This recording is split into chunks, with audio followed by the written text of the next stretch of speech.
16 August 2026 অস্ট্রেলিয়ায় Bangladesh test match জিতেছে।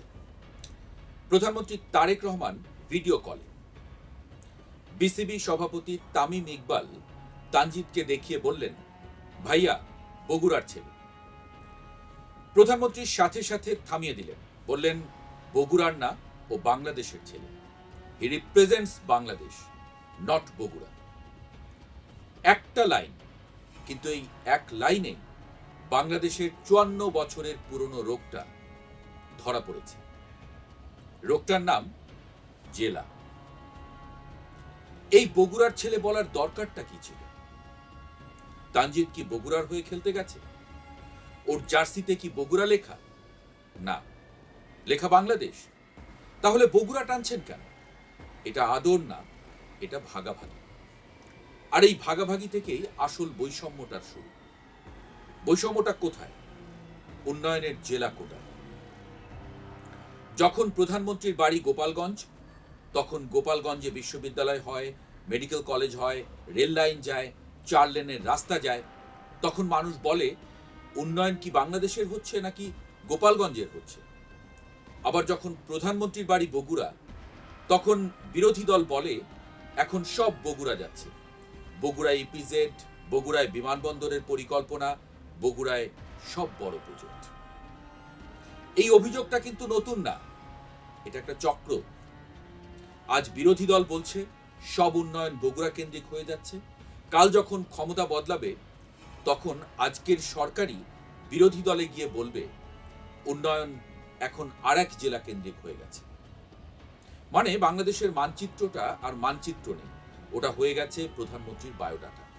প্রধানমন্ত্রী যেখানে জন্মেছেন, উন্নয়ন সেখানে বাপের বাড়ি বেড়াতে যায়, আর বাকি 63টি জেলা তখন শ্বশুর বাড়ির মতো অপেক্ষা করে। প্রধানমন্ত্রী নিজে কিন্তু এই ফাঁদটা বুঝেছেন, তাই তিনি বললেন, নট বগুড়া, বাংলাদেশ। কিন্তু তার আশেপাশের লোকজন বোঝেনি। তারা এখনো প্রতিটি ফাইলে, প্রতিটি পরিচয়ে জেলার সিল মারছে, তেল দিচ্ছে। কি রাগ করলেন? প্রশাসনের দিকে তাকান। এই যে এত এত ওএসডি, এর পেছনেও এই জেলা কোটা কাজ করে। কে কোন জেলার, কে কার লোক, এই হিসেবে ফাইল নড়ে ওঠে। আপনি যদি ভাবেন ডিসি এসপি পোস্টিং হয় মেধা দিয়ে, আপনি ভুল ভাবছেন, আপনি ভুলে আছেন। অনেক সময় পোস্টিং হয়, এই লোকটা আমাদের জেলার, একে ভালো জায়গা দাও। ওই লোকটা ওই জেলার, ওকে ওএসডি করো। প্রশাসন আর প্রশাসন থাকে না, ওটা হয়ে যায় জেলা সমিতি। নোয়াখালী বিভাগ চাই কেন? এই যে নোয়াখালীতে বছরের পর বছর আন্দোলন চলছে, সামাজিক যোগাযোগ মাধ্যমে আলোচনা চলছে, নোয়াখালী বিভাগ চাই। কারণ কি? নোয়াখালীতে কি মানুষ নেই? উন্নয়ন নেই? আছে, কিন্তু বিভাগ নেই। আর বাংলাদেশে বিভাগ না হলে মর্যাদার স্বীকৃতি পাওয়া যায় না। নোয়াখালী এখন চট্টগ্রাম বিভাগের অধীনে, মানে কাগজে কলমে নোয়াখালী চট্টগ্রামের ছোট ভাই। কুমিল্লা চট্টগ্রামের নিচে, বগুড়া রাজশাহীর নিচে। ছোট ভাই হয়ে থাকতে কার ভালো লাগে বলেন?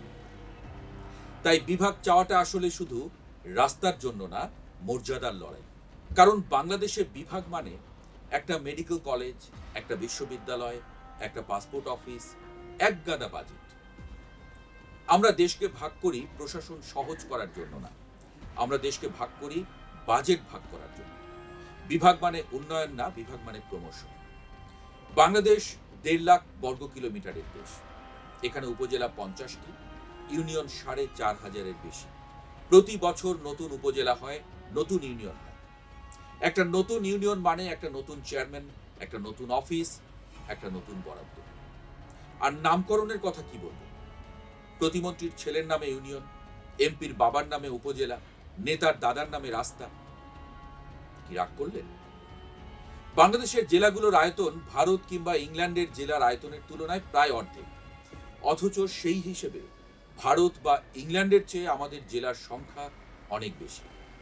বিশ্বের আর কোনো দেশ উন্নয়নের বিকেন্দ্রীকরণ বোঝে না, কেবল আমরাই বুঝি। ভারতে একটা থানার আয়তন বাংলাদেশের একটা জেলার সমান। জেলা যত ছোট হবে, সরকারি পদ বা চেয়ারের সংখ্যা তত বাড়বে। একটি জেলা মানেই একজন ডিসি, একজন এসপি এবং একজন জেলা পরিষদের চেয়ারম্যান।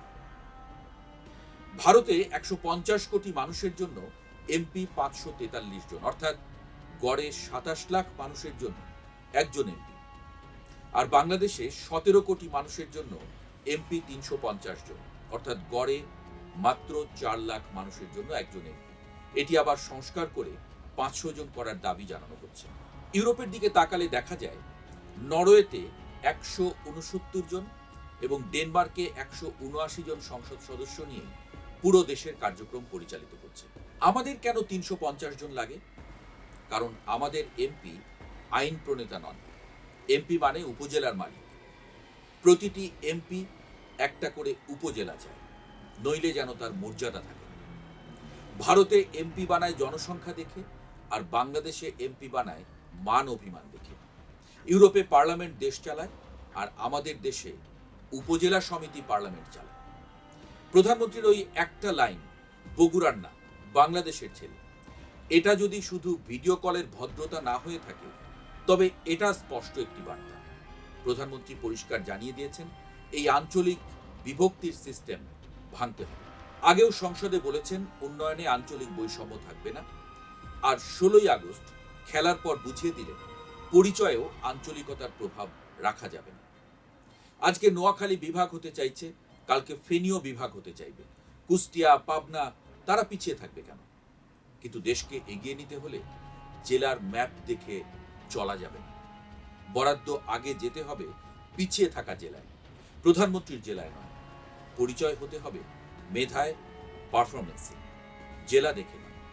আর তা না হলে 5 বছর পর পর শুধু নেমপ্লেট বদলাবে, কিন্তু উন্নয়নের রাস্তাটা ঘুরে ঘুরে প্রধানমন্ত্রীর বাড়ির দিকেই যাবে। আর তানজিদের মতো ছেলেরা সেঞ্চুরি করেও শুনবে ও বগুড়ার ছেলে। কি রাগ করলেন?